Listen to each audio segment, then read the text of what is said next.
Hello friends, welcome to आपके अपने channel success path में। मैं आज आप लोगों के लिए सॉइल मैकेनिक्स स्टार्ट करने जा रहा हूँ। ठीक है, मैं देखो हिंदी और इंग्लिश दोनों में होगा। मैं इंग्लिश में लिखूँगा और हिंदी में आपको समझाऊँगा। ठीक है, और जिसको इंग्लिश में थोड़ी प्रॉब्लम है तो वो मुझे बता सकता है।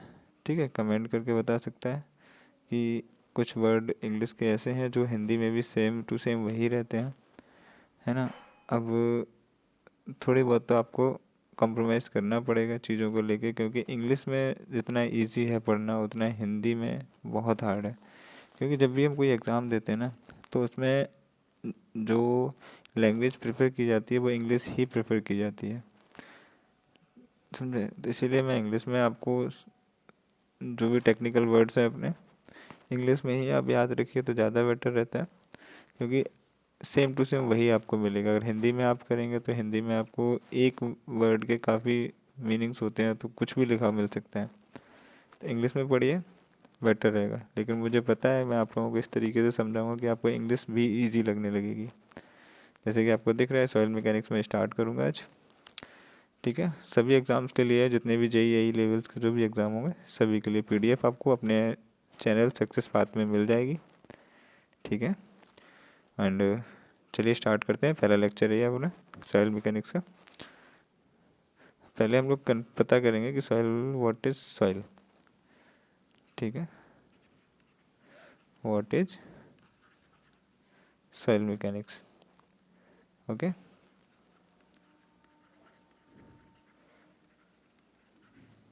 सॉइल मैकेनिक्स क्या है? सिंपल सा, किसी भी सॉइल पर कितना फोर्स, कैसे, कब, कितना लगेगा, कौन कौन सी सॉइल होती हैं। ठीक है, सारी चीज़ें हम यही कवर करेंगे। और सॉइल पढ़ने की हमें ज़रूरत क्या पड़ी? कोई भी स्ट्रक्चर, चाहे वो बिल्डिंग हो, डैम से रिलेटेड हो, कुछ भी हो, अगर मुझे कुछ बनाना है हम लोगों को, तो हमें सॉइल की टेस्टिंग वगैरह करके ही उसको, मतलब उसकी क्वालिटी की जांच वगैरह करके कहेंगे कि हाँ ये सॉइल हमारे लिए परफेक्ट है। क्या हम इस पे अपना बिल्डिंग स्ट्रक्चर बना सकते हैं या नहीं बना सकते हैं, ये सॉइल का टेस्ट करके ही हम बता पाएंगे। ठीक है, तो सबसे पहले जो हम स्टार्ट करेंगे, हमारा पहला चैप्टर जो है वो है ऑरिजिन ऑफ सॉइल। सॉइल कहाँ से निकलती है, and soil water relationship. Soil और सॉइल वाटर का क्या रिलेशनशिप है? Soil and water relationship. ठीक है, उसके बाद जो हम कवर करेंगे वो करेंगे क्लासिफिकेशन ऑफ सॉइल। सॉइल को क्लासीफाई करेंगे कैटेगरीज में, अलग अलग कैटेगरीज में।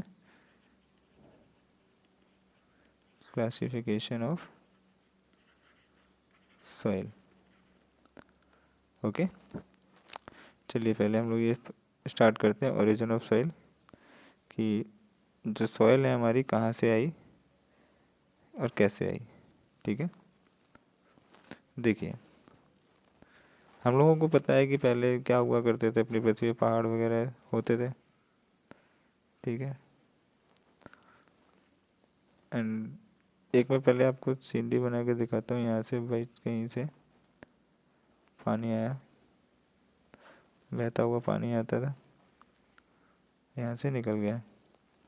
ये पहाड़ है ऊंचे ऊंचे। ठीक है, अभी इसके कटाव से, इरोजन से जो सॉइल वगैरह निकल के जा रही है, जो पत्थर का कटाव होगा या पत्थर यहाँ से कोई टुकड़े वुकड़े टूटते हैं, गिरते हैं नीचे, है ना, नीचे गिरते हैं, इकट्ठे होते हैं, या किसी हवा के द्वारा, हवा चल रही है, हवा के द्वारा कहीं जा रहे हैं उड़ते हुए, छोटे छोटे कर्ट्स होते हैं वो हवा में उड़ते चले जाते हैं, है ना। एंड पानी से कुछ निकल के जा रहे हैं, जब यहाँ बर्फ़ बर्फ़ जमी है तो बर्फ़ के साथ टूट के गिरे जा रहे हैं, उसके साथ बहे जा रहे हैं, है ना। तो जो भी वेदरिंग होती है सॉइल की, जो भी वेदरिंग होती है वो दो तरीके से होती है, फिजिकल एंड केमिकली। जोलॉजिकल भी होती है लेकिन बायोलॉजिकल भी होती है, लेकिन उसको नेग्लिजिबल मानते हैं, बहुत कम होती है, नाम मात्र की। तो उसको हम क्या करते हैं, केमिकल वेदरिंग में ही इंक्लूड कर देते हैं। ठीक है, ये वेदरिंग के दो प्रोसेस थे। ठीक है, और सबसे पहले ये एक बात कि सॉइल मैकेनिक्स के जनक किसे कहते हैं? हिंदी में सॉइल मैकेनिक्स के जनक किसे कहते हैं, यानी कि फादर ऑफ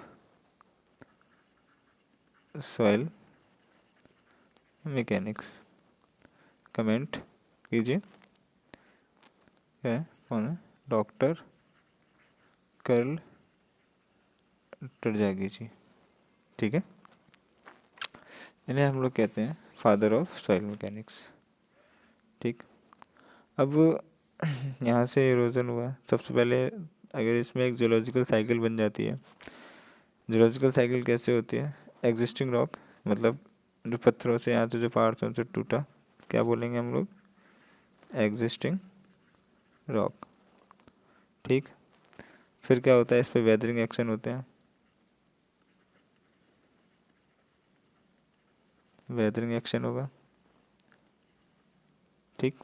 वेदरिंग एक्शन हुआ, मतलब किसी तरीके से वेदरिंग एक्शन का मतलब है, चाहे वो फिजिकल हो, केमिकली हो, मतलब चट्टान से या रॉक से टूटे कण, कण अलग हुए, ठीक है। कण अलग हुए, उनको या तो पानी या ग्लेशियर या आइस या विंड, ठीक है। तो ये सब जो होते हैं वो क्या कहलाते हैं? वो ट्रांसपोर्टिंग एजेंट होते हैं ना, क्या बोलते हैं? ट्रांसपोर्टिंग, या उसे कहेंगे डिपोजिशन, ठीक है, एक ही बात है। मतलब एक ही चीज़ मान लो, ट्रांसपोर्ट मतलब किसी के द्वारा, अगर जैसे हमें जाना है आगरा से दिल्ली या कहीं भी, तो एक ट्रांसपोर्ट होता है ना, मतलब ट्रेन बस या किसी से निकलेंगे, तो जो कण होते हैं वो किसके थ्रू जाते हैं? तो विंड के थ्रू आएंगे या वाटर के थ्रू आएंगे, किसी के थ्रू तो आएंगे ही। तो वो लोग क्या, वो चीज़ें क्या कहलाती हैं? हमारी ट्रांसपोर्टिंग एजेंट्स कहलाती हैं, ठीक है। अब जैसे कि मान लीजिए यहाँ से कोई, एक मिनट,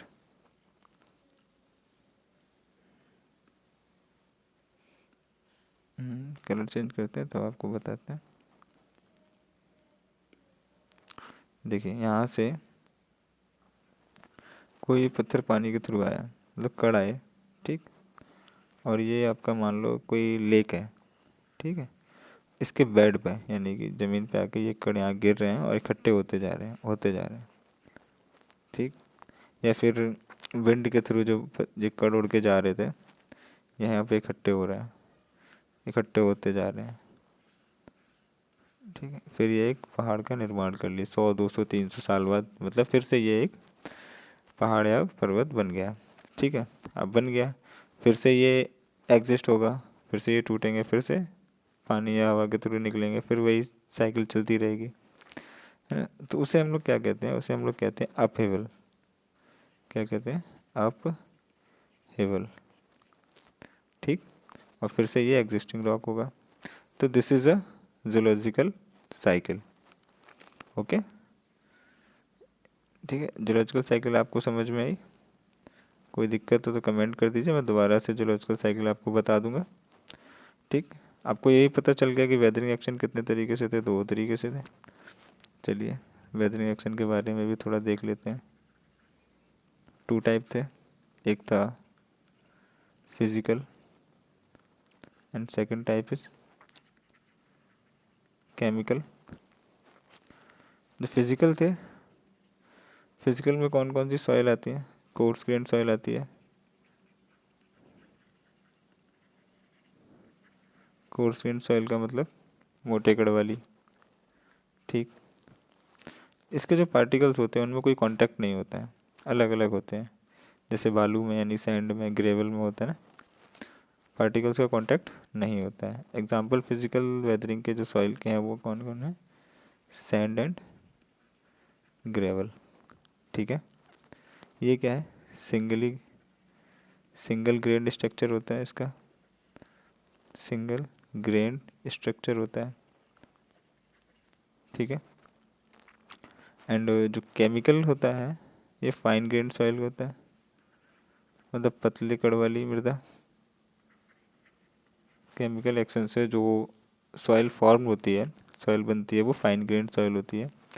एग्जाम्पल इसका है सिल्ट एंड क्ले, ओके। इसका जो बिहेवियर है, ठीक है, काफ़ी अलग होता है। क्ले में soiling property and shrinkage property काफ़ी ज़्यादा होती है, तो स्ट्रक्चर बनाने में थोड़ी दिक्कत आती है इसमें, ठीक है। चलिए आगे चलते हैं। तो ये तो था हमारे physical and chemical weathering actions थे, ठीक है। चलते हैं अब नेक्स्ट पे।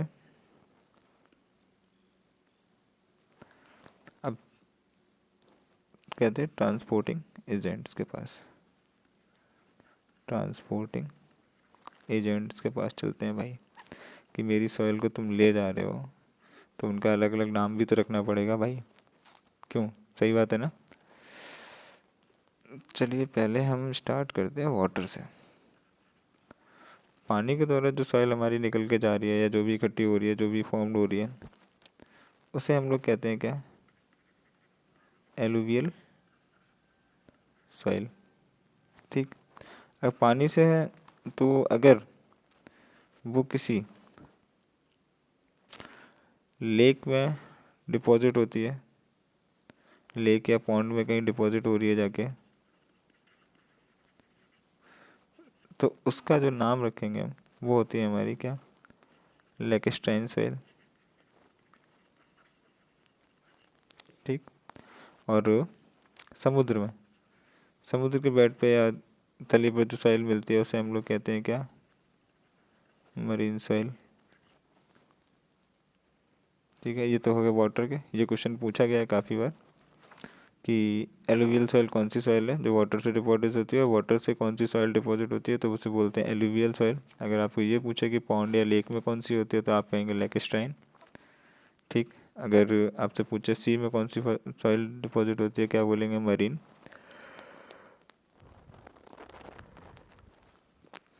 सॉरी, ठीक है। तो अब ये तो था वाटर, वाटर कंप्लीट। अब बात कर लेते हैं हम थोड़ा जाके विंड की, ठीक है।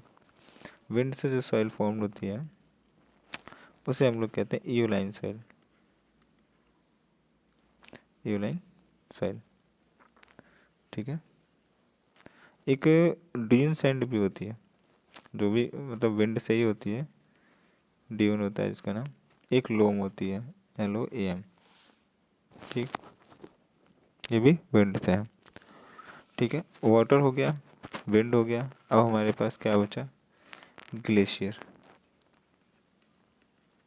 बर्फ़ बर्फ़ के साथ पिघलते हुए, मतलब उसके साथ जो सॉइल आ जाती है उसे हम लोग जो बोलते हैं वो ड्रिफ्ट या टिल कहते हैं, ठीक है। एक और ग्रेविटी के थ्रू, मतलब किसी पहाड़ से, अगर जैसे ये पहाड़ है, यहाँ से सॉइल अगर टूटी तो यहीं आके इकट्ठी हो रही, ठीक है। तो वो ग्रेविटी के थ्रू होता है, तो ग्रेविटी के थ्रू जो सॉइल होती है उसको हम लोग क्या कहते हैं, बताइए अगर किसी को पता हो तो।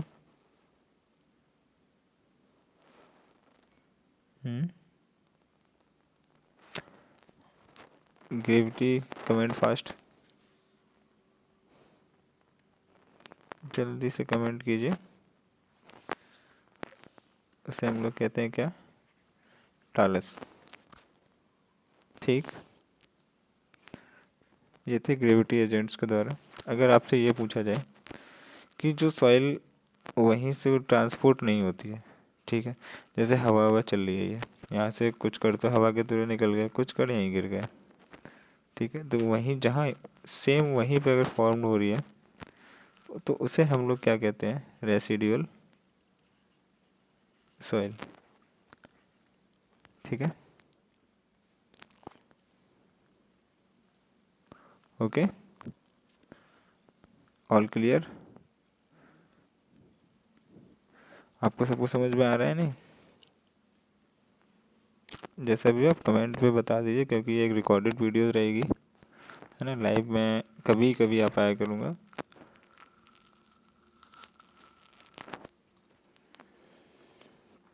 ओके,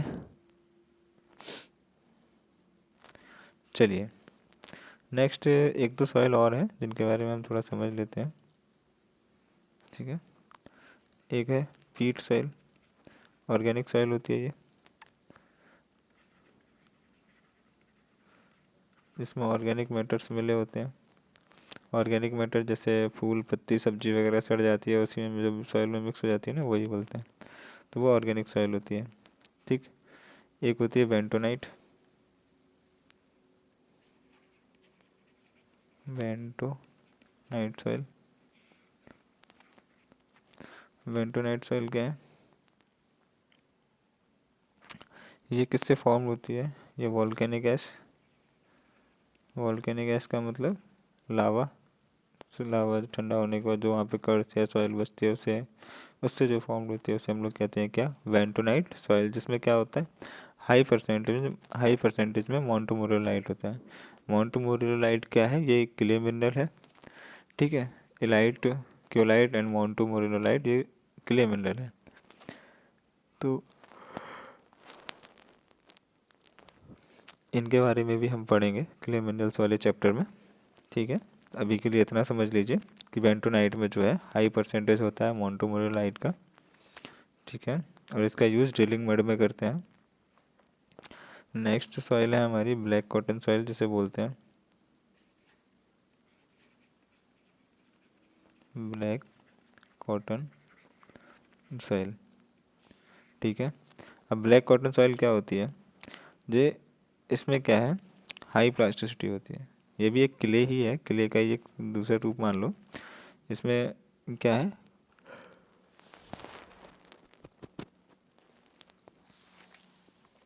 प्लास्टिसिटी की मात्रा हाई होती है इसमें, जो प्लास्टिसिटी की मात्रा होती है वो हाई होती है, ठीक है।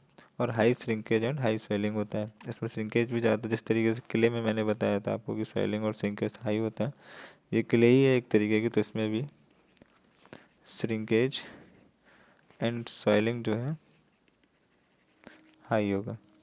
श्रिंकेज का मतलब होता है सिकुड़ना एंड स्वेलिंग का मतलब होता है फूलना, ठीक है। जिसका वॉल्यूम इंक्रीज होगा तो स्वेल कर रही हो, अगर डिक्रीज हो रहा है तो श्रिंकेज कर रही है, ओके।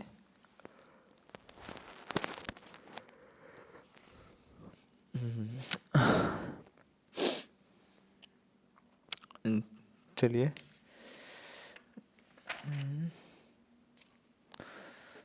एक ड्यून सैंड तो मैं आपको बता ही चुका हूँ, जो विंड द्वारा ट्रांसपोर्ट होकर बनती है ना। तो ये तो थे हमारे कुछ अलग अलग तरीके की सॉइल्स, है ना। तो अब इसके आगे हम स्टार्ट जो करेंगे वो फेज डायग्राम के बारे में जानेंगे। जैसे हमने ये तो पता कर लिया कि सॉइल हमारी ये इतनी इतनी सॉइल होती है, इस टाइप की सॉइल होती हैं, ठीक है। जब इतने टाइप की सॉइल होती है तो सॉइल है क्या? मतलब सॉइल किस किस चीज़ से मिलके बनी है, मतलब है क्या सॉइल? जैसे मान लीजिए मैंने एक सैंपल लिया सॉइल का, ठीक है, ये आपकी सॉइल है, ठीक। अब इस सॉइल में क्या क्या हो सकता है?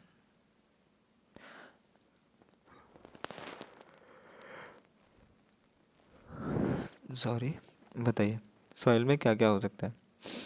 सॉलिड होंगे, ठीक। नमी है नीचे से निकालेंगे, वाटर भी होगा, और एयर तो होगी ही होगी, ठीक है। जैसे ये एक बॉक्स था, इसमें हमने सॉइल भर ली, ठीक है, ये सॉइल के कण है, इसमें क्या किया हम लोगों ने? भर लिए, ठीक है। जब सॉइल के कण इसमें भर गए, अब इसमें जगह क्या खाली बची? जो जगह बची, जैसे कि ये जो जगह है हमारी, इसमें क्या होगा? इसमें या तो वाटर होगा या तो एयर होगी। जो वर्ड्स हैं उसमें या तो वाटर होगी या एयर होगा, सिंपल से, सही बात है ना। अगर इसमें सॉइल में वाटर है, पूरे जो भी वर्ड्स हैं इसके सारे, जो भी छिद्र रिक्त स्थान है, ठीक है, तो अगर उसमें सभी में पानी भर दिया जाए तो इसमें क्या क्या रहेगा? जब पानी भर दोगे तो एयर तो निकल ही जाएगी ना। तो इसमें क्या क्या बचा? इसमें बचा सॉलिड एंड वाटर। तो ये कितने हैं? एक वाटर एंड एक सॉलिड, दो हो गए। तो दिस इज क्या कहेंगे हम लोग? Two phase diagram. इसमें वाटर है ओनली, एयर तो है नहीं, वाटर ही वाटर है, तो क्या कहेंगे? वाटर है तो सेचुरेटेड। सेचुरेटेड का मतलब पूरा गीला है, एकदम फुल सेचुरेटेड है, क्या? सेचुरेटेड सॉइल, ठीक है। अगर वाटर की जगह मान लो हमने कोई सेल सैंपल लिया, उसको ओवन ड्राई में गर्म करके उसका पानी जो भी था मॉइस्चर हमने सारा ख़त्म कर दिया, ठीक, अगर मॉइस्चर ख़त्म कर दिया तो एक चीज़ बताना हमको, मॉइस्चर ख़त्म है तो ऐसा तो है नहीं, जब भी हम कोई, जैसे कि आप भी कुछ बर्तन लेके जाइए, ठीक है, कहीं से सॉइल निकालिए, सॉइल डालिए आपने उस बर्तन में, भर दिया, ऊपर से दबा दबा के भर दिया, ठीक है, तो दबा दबा के भरने पे तो जो उसके सॉलिड्स होंगे वो तो कंप्रेस नहीं होते हैं, वो इनकम्प्रेसिबल चीज़ है। उसमें जो एयर होगी या जिसमें वाटर होगा, जब वो निकलेगा तभी वॉल्यूम जो है डिक्रीज़ करेगा, ठीक है। तो मान लीजिए वाटर की जगह हो गया टोटल एयर और फिर हो गया सॉलिड, ठीक। सॉलिड और एयर और सॉलिड उसमें है, तो एयर ही एयर है, तो ये भी, इसमें भी दो चीज़ें हैं, तो क्या होगा, ये भी एक टू फेस डायग्राम ही है। जब ये टू फेस डायग्राम है, इसमें वाटर था तो इसे सेचुरेटेड बोल दिया है, इसमें एयर है, एयर को क्या बोलेंगे, ड्राई, तो ये हमारी कैसी सॉइल हो जाएगी, ड्राई सॉइल, ठीक है। और ये हो गया जिसमें एयर भी हो, वाटर भी हो, सॉलिड भी हो, 1 2 and 3, this is a three phase diagram, क्या हो गया, थ्री फेस डायग्राम, ठीक है। अब थ्री फेस डायग्राम है, तीनों चीज़ हैं, सेचुरेटेड भी है, थोड़ा ड्राई भी है, तो हम इसे क्या कहेंगे, पार्शियली सेचुरेटेड सॉइल, क्या कहेंगे, पार्शियली सेचुरेटेड सॉइल, कहेंगे या नहीं कहेंगे, ठीक है। तो ये था हमारा क्या, फेस डायग्राम, ठीक। फेस डायग्राम भी आपको समझ में आ गया, ओरिजिन ऑफ सॉइल भी समझ में आ गया, कहाँ से कैसे निकल के आई, सॉइल्स कित कित कौन कौन सी हैं, ट्रांसपोर्टिंग एजेंट्स कौन कौन से हैं सॉइल के, सारी चीज़ें क्लियर हो गई। अब जो हमारा नेक्स्ट टॉपिक स्टार्ट होगा, ठीक है, वो नेक्स्ट टॉपिक क्या है, अब नेक्स्ट टॉपिक जो हमारा स्टार्ट होने जा रहा है वो है हमारा सॉइल वाटर रिलेशनशिप, सॉइल और वाटर का क्या रिलेशन है, ठीक। किसी को कोई दिक्कत, चलिए एक काम करते हैं, सॉइल वाटर रिलेशनशिप है ये हम लोग कल कवर करते हैं, ठीक है। अगर वीडियो पसंद आई हो तो प्लीज़ लाइक शेयर करना मत भूलिएगा, ठीक है। और अगर मेरे चैनल पे आप नए हैं तो इसे सब्सक्राइब कीजिए, ओके, थैंक यू।